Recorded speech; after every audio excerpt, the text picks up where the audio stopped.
Hi, Caitlin. Hey, Chels. Hey, everybody. Welcome to the Short Score bonus episode of the Team Roping Journal's Score podcast. This is September 17th. So there's about 13-ish days, 2 weeks left in the season. And the rodeo counts are getting up there. I think everybody's got about 5 or 6 rodeos left, save for a few, select few. So we just came off Pendleton, and lots of things changed as of Pendleton. Lots of people moved into contention. Lots of people kind of moved out of contention, went home. So there's a lot to talk about today. There is. Before we get any further, we are very close to the USTRC's Cinch National Finals of Team Roping entry deadlines. September 21st for your earned entry deadlines. September 28th for your direct entries. Guys, don't miss this trip to Oklahoma City. Guys and girls, this is going to be a really cool, really special, kind of different U.S. finals. There's a lot of money up for grabs. There's a lot of sweet prizes. The prize line's awesome. Those Bob's custom saddles, which I'm going to post on our Facebook page this week, are brand new. I've never seen anything like them in the industry. They look really sharp. They have a high-end feel, and I think everybody's going to be excited about them. I'm excited to see them. Yeah, but now, back to the professional rodeo ranks for the nitty-gritty sports news that everybody kind of, I think, tunes into this podcast for. Because I know you're not tuning in just to hear us. So, Caitlin. Well, obviously, the big win, Chad Masters and Tyler Worley. They teamed up just for that rodeo. Just for that rodeo, yeah. Joseph wasn't going to go, and Bubba Yeah, Joseph had said at there. the beginning of the season, win, lose, or draw, he wasn't interested in kind of going through the end of the year. He didn't want to go to the Northwest. So, yeah. Bubba had already had it made, who Tyler's been roping with for the second half of the year. So, they paired up, first rodeo. They said, Tyler said they were third partners in California at the Jackpots. Okay. I guess they had a little bet going.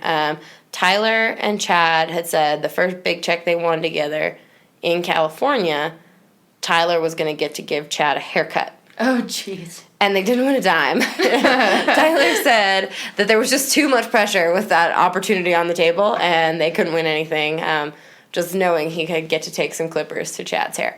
So, I don't think Chad got a haircut after Pendleton. He didn't answer this morning when I called. That was going to be a question. I was going to say, that would be a big question to ask. It's not like Chad grows, he doesn't have a big mop on his head to cut, so it wouldn't be too exciting. I don't really know why Tyler was so stoked about that opportunity, but and neither here and yeah, Chad rode Clint, and fun fact, Tyler he was not on the horse that he always rides, because he said last year that horse was a little couldn't get stopped on the grass. Free. Yeah, a little too free. It was kind of slipping and sliding everywhere, and he slipped a leg last year. That was his first time there. But he rode a horse that he bought from Jace Crabb, who we've seen at the timed event every year.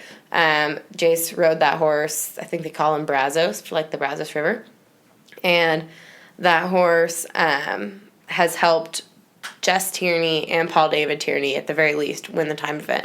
So that was a cool horse, and obviously if you know Jace Crabb and you know the Tierneys and any of that crew, of course they would have a really cowboy horse in their string that would do well at Pendleton, and yeah, that was why Tyler decided to ride that horse, because he knew he'd been riding on the grass a lot. Awesome. Yeah, so they were up 3 head in 18.1 seconds. That was a pretty good jump from second.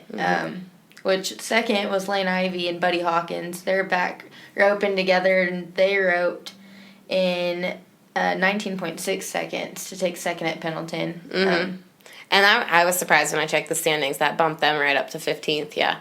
And I texted Lane this morning. I called him, and he didn't answer, predictably. Yep. And I texted him and said, I'm looking for the number 15th healer in the world. Do you know how to find him? And he said, we won't know for 2 weeks.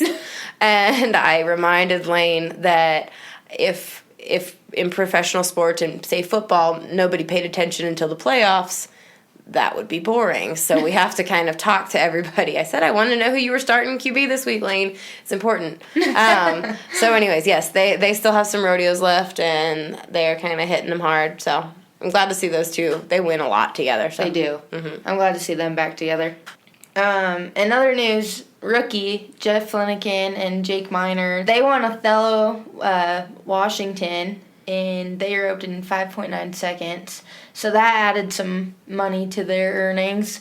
And they placed in the first round at Pendleton. They tied with Blaster, Ty Blasingame, and J.W. Borrego, and Dex Maddock and Curtis Berry with a 5.8 second run, adding almost close to 3,000 to their earnings too. Yeah, they got a little money out of Pendleton, not as much as they had wanted though, because they were high back and it didn't work out. But yeah, they are still in it. The race, there are ways that the race could have been a little bit more clear after this weekend, but it didn't really work out that way. So a lot of things kind of got even murkier. You would think we would know a little bit more, but we don't.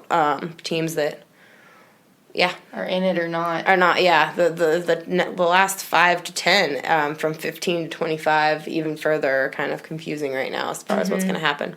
Clay Tryon and Travis Graves, they won the Dixie Roundup in St. George, Utah, roping in 4.1 seconds. They added close to 3,000 to their earnings. And they also placed in the second round at Abilene. Probably not what they really wanted. At least they got a little money there, but yeah, I'm sure they're happy. There. They're in. So. They're in and good. Yes, for sure. Speaking of Abilene. Oh, man. Yeah. Welcome back, Colby Lovell and Jake Corkill. They won that rodeo and kind of put everybody on notice. I wonder if they're coming back for good or not. I think neither will confirm or deny that report at the moment. So we'll stand by. The minute we see them on the books, it will be everywhere. We'll let you know. But right now, we aren't holding our breath. Derek Begay roped with 8-time NFR World Champion heeler Rich Skelton. They teamed up to rope at Albuquerque, New Mexico, and they won that rodeo. They roped in 4.0 seconds. Yeah, and we saw that Chris Francis and Cade Passek, who were also just as hot as could be right now, they posted their run on Facebook. The video there, I didn't think anybody could get it done any faster than that 4.2. No. And so then I saw Derek posted on his personal Facebook page his video about how he'd always wanted to rope with Rich, and they were 4 flat, and it was just as smooth as could be. Their run. Really? There was no Derek. Yeah, there was nothing flashy to it. It was exactly how you would imagine Derek Begay and Rich Skelton roping a steer. It was just kind of happened. Picture perfect. Yeah, picture perfect. Yep. So that's pretty much it for the pros. Yep. So, but speaking of pros, they kind of popped up at some World Series ropings this weekend. JoJo Lamont and Cade Passek won the Open at Andrews at the World Series, the Matthews Land and Cattle World Series. And Cade won second with his regular partner, Chris Francis. And then JoJo went ahead and won the 14 heeling. It's a little early Mondays. All the World Series and USTRC results are just coming in, but we did get to see most of the Matthews results. That was a good big open. JoJo won that 14 with Caden Tinsley, and then Caden went and won the 12. Doug Miller, who has just been hot, he's 78 years old. He's a legacy member, and he won the 9 with Kyle Taylor. The Stalls, Annette and CR, won the 13. And Omar Ruiz was a switch ender. He won the 8 heeling and the 10 heading. That's just the highlights. You can look at Matthews Land and Cattle on Facebook to see all the rest of the results, as well as the World Series of Team Roping's website. Those will be up there soon. Kaylin, the Resistol rookie race, give us a good update on that. Jeff Flanagan, he's still hot right now. He's still in the number 1 spot. And he's pretty close to making the finals. I think he's sitting 17th right now. Still got a little more to win, but it would be cool to see him in there. And Bretton Hall, him and Chase Tryon, they placed at the Dixie Roundup in St. George, Utah. And they added just a little over 400 to their earnings. But Bretton's still up there in the rookie standing, sitting number 2 right now. And there was a switch on the heel side. Yeah, there was a leaderboard change on the heel side. Change. Mm-hmm. It's getting down to the wire, so. It is. Ross Ashford, he jumped back up to the number 1 spot after they won second in the first round at the Pendleton Roundup. So luckily he got some money there to kind of help him. It's close. I mean, the heel side, they're very close in money right now. Yeah, how much is separating the two of them? Just $700. Yeah. So it's pretty tight. Anything could happen right now. Yeah, and I'm pretty sure on the head side in pro rodeo, there's like $11 separating 15 and 16, separating Lane Ivy and Spencer Mitchell. So everything is tight, and we will be standing by. And if we don't get a chance, this podcast comes out once a week. Definitely follow our Facebook page, our Instagram, and our Snapchat, and we will do our best to keep everybody updated as things kind of are evolving and happening. Hopefully, we can stay as in the loop as possible. Mm-hmm. All right, I know I said it at the beginning of the podcast. I'm going to say it again just so you don't forget, so you make sure you get your entries in. September 21st, 2018, this Friday, that is when you have to have your stall reservations for the USTRC Cinch National Finals of Team Roping into the office, postmarked. Stall reservations postmarked after September 21st are going to charge an extra $20 per stall per night. You cannot say you didn't know. You cannot say that it wasn't on the website and that I didn't say it on nearly every episode of The Short Score. So remember, September 21st, if you think you're going, postmark your stalls.